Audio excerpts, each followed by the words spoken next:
नमस्कार। नमस्ते। आराम हुनुहुन्छ सन्चै छु। है? तपाईँले दोस्रो लट हो क्या कुखुरा पाल्दा? हजुर दोस्रो लट हो। यस उत्पादनमा चाहिँ तपाईँको डाउट छ?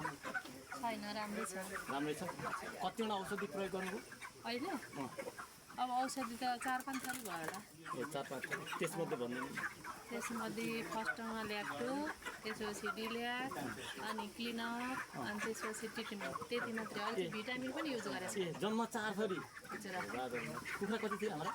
अहिले 1300 1300 मध्ये अहिले छ 1200 2500 1200 1250 अझै छ है। 1250 छ होला। जस तपाईँको मेहनतलाई होइन, जस हाम्रो सम्बन्ध कुनजनाले जे प्रडक्ट गरेको छ होइन, अब कुनजना मात्रै भन्दा पनि तपाईँको मेहनतलाई पहिला हामीले सल्युट गर्छौँ, एकदमै सम्मान गर्छौँ र अनि त्यसपछि जुन प्रयोग गर्नुभयो, जे प्रयोग गर्नुभयो, अब कुखुरा त सुरक्षित गर्नु भने आफू सुरक्षित भएको अनुभूति गर्नुभएको चाहिँ गर्नुभएको कस्तो लाग्छ तपाईँलाई? हो, एन्टिबायोटिक खुवाउँदा अलिक डर लाग्थ्यो? डर लाग्थ्यो। अनि त्यसपछि ट्रिटमेन्टले भनौँ न, अगाडि ट्रिटमेन्ट युज गरेको थिएन होइन, गन्ध पनि धेरै आउँथ्यो क्या। अब स्वास्थ्यलाई पनि कति असर होला त्यो त पछि नै थाहा होला होइन।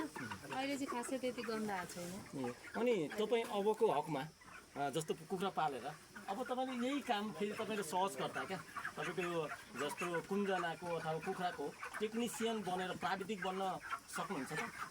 सकिन्छ। हो, ल अब तपाईँलाई त्यो जिम्मेवारी कुनजनाले अवश्य नै दिन्छ होइन। उहाँलाई आजै म प्रतिबद्धता गराएँ। हामी कुनजना एग्रोले थुप्रै भयो तपाईँको यो गरेको मिनिमम 8 वर्षदेखि हामी लगातार यही पोल्ट्री फर्ममा छौँ, भेटेरिनमा छौँ। अब करिबन जसले मेहनत गर्छ, जो सम्बन्धमा आउँछ, जसले बिमारको बारेमा छलफल गर्छ, अवश्य नै किसान सफल बन्छ।